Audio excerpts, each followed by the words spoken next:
بسم اللہ الرحمن الرحیم الصلاۃ والسلام علیک یا سیدی یا رسول اللہ وعلی آلک و اصحابک یا سیدی یا حبیب اللہ اللہم انزلہ المقعد المقرب عندک یوم القیامہ۔ آج میں آپ کے سامنے ذکر کے آداب پیش کروں گا۔ اللہ تعالیٰ قرآن مجید میں ارشاد فرماتا ہے یا ایھا الذین آمنوا اذکروا اللہ ذکرا کثیرا وسبحوہ بکرۃ واصیلا۔ اے ایمان والو، اللہ تعالیٰ کا کثرت کے ساتھ ذکر کرو اور صبح شام اس کی تسبیح بیان کیا کرو۔ آپ صلی اللہ علیہ وآلہ وسلم نے ارشاد فرمایا کہ اللہ تعالیٰ کو کثرت سے یاد کیا کرو اور توبہ استغفار کیا کرو۔ آپ صلی اللہ علیہ وآلہ وسلم نے ارشاد فرمایا کہ دن میں 70 مرتبہ توبہ کرتا ہوں۔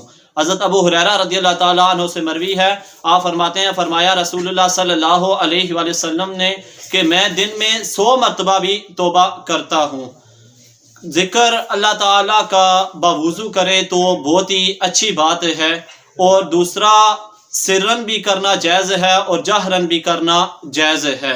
اللہ تعالیٰ ارشاد فرماتا ہے، آپ صلی اللہ علیہ وآلہ وسلم نے ارشاد فرمایا کہ جب میرا بندہ ذکر کرتا ہے تو میں بندے کے ساتھ ہوتا ہوں، اگر وہ تنہائی میں ذکر کرے تو میں اس کا ذکر بھی تنہائی میں کرتا ہوں، اور جب میرا بندہ میرا ذکر مجمع میں کرے تو میں فرشتوں کے مجمع میں اس کا ذکر کرتا ہوں۔ یعنی جب تک بندہ اللہ تعالیٰ کا ذکر کرتا رہے گا، اللہ تعالیٰ بھی بندے کا ذکر کرتا رہے گا۔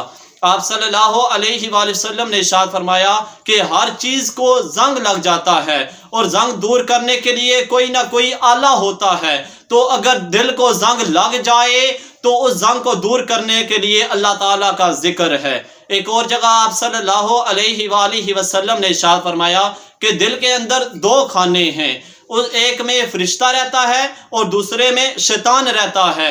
اگر بندہ اللہ تعالیٰ کا ذکر کرتا رہے تو جس خانے میں شیطان ہوتا ہے شیطان بھاگ جاتا ہے، اور جب بھی بندہ اللہ تعالیٰ کے ذکر سے غافل ہو جاتا ہے تو وہ شیطان واپس آ جاتا ہے اور اس کے دماغ و دل میں وسوسے ڈالنا شروع کر دیتا ہے۔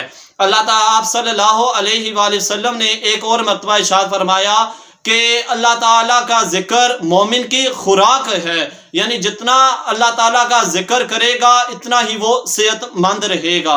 اللہ تعالیٰ کی بارگاہ میں دعا ہے کہ اللہ تعالیٰ ہم کو ہر روز ذکر کرنے کی توفیق عطا فرمائے۔